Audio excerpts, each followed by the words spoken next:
Today, we are going to talk about the Cypher Pattern, a trading strategy designed for day swing trading.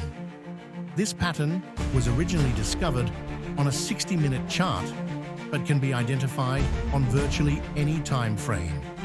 The tactics for the Cypher Pattern are similar to other well-known advanced patterns like the Gartley or butterfly.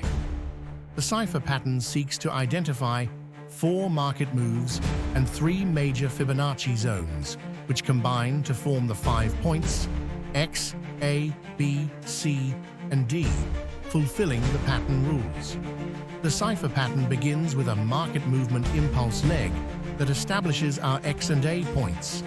Criteria 1 states that the market forms the B completion point by fulfilling at least a 38.2% retracement of the X to A leg.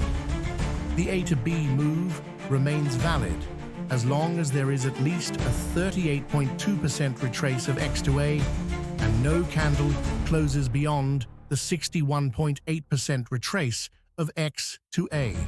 Note that the B completion point candle wick can extend beyond the 61.8% retrace of X to A, as long as the candle does not close beyond this level.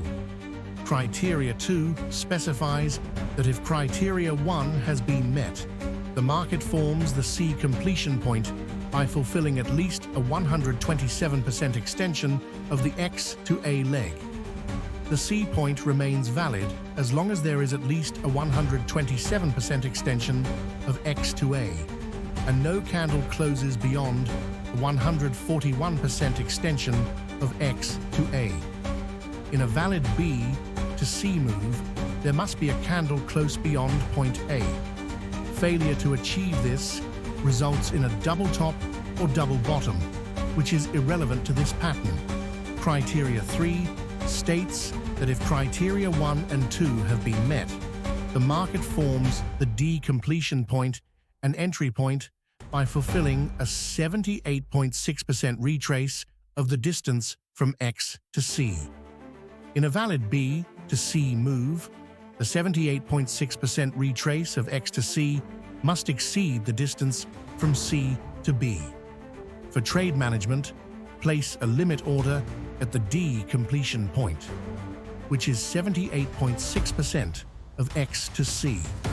We should never enter the market expecting to lose more than we hope to gain in profit.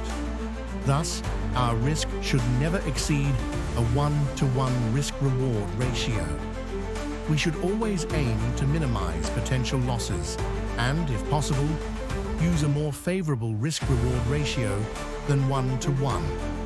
For example, if we have a target 30 pips away from our entry point, we should place our stops at 15 pips.